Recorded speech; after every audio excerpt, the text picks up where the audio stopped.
This is the YouTube edition of my book, A Course in Miracles Workbook Nuggets, which is a study aid for the course's workbook for students. I'll begin by reading my book's commentary on today's lesson over a visual of the book's text.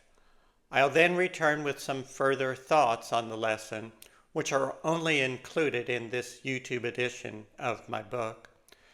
Today's lesson is part of a 10-lesson group, which goes from lesson 251 through lesson 260, each of which relates to sin as understood in the course. I'll be repeating the same introduction for each of lessons 251 through 260, so you can skip past this introduction in the future if you like. Timestamps taking you directly to today's Workbook Nuggets commentary and my further comments are provided in the description below. In the section entitled, What is Sin?, which precedes these 10 lessons, we are told that sin is insanity and that there is no sin. The point here is that sin is part of the illusion, a very important and cunning part. If you escape the illusion, you escape its many so-called sins as well. There can be no sin in the love and oneness that we are being trained to see. Obsessing over the so-called sins of yourself and others only keeps you here in the illusion. Don't take the bait. Wake from the illusion and be free. As the introduction to these 10 lessons, all dealing with sin, tells us, quote, "The Son of God made clay, he has become a body, prey to evil and to guilt, with but a little life that ends in death. But all the while, his Father shines on him and loves him with an everlasting love, which his pretenses cannot change at all." End quote. Today's lesson from my book and my further thoughts, which are contained only in this YouTube edition of the book, follow.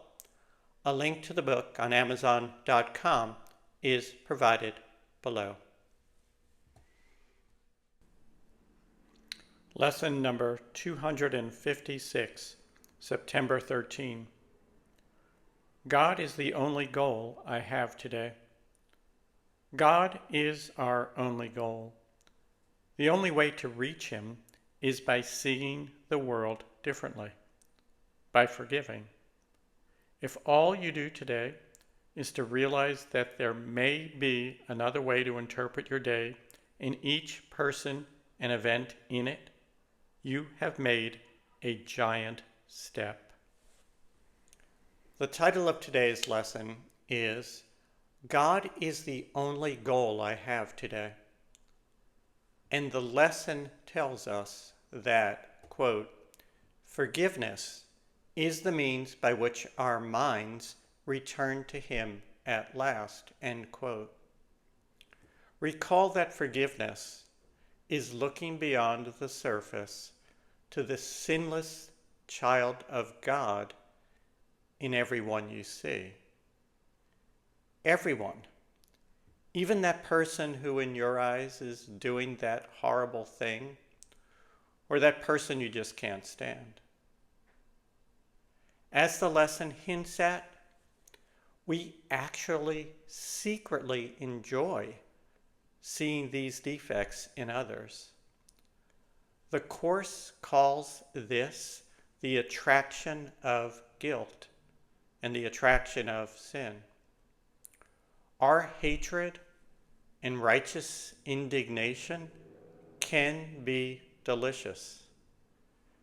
As the lesson rhetorically asks, quote, if sin had not been cherished by the mind, what need would there have been to find the way to where you are?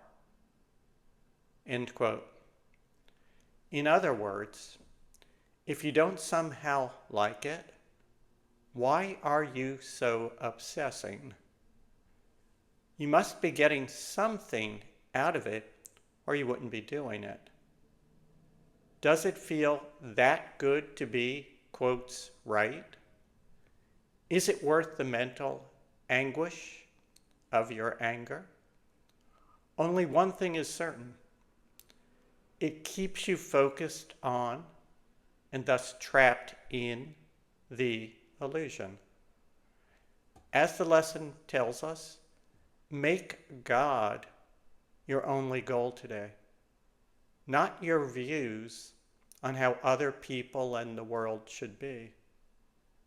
We are being taught to dissolve the illusion in its entirety, not to fix each and every item of the infinite chaos.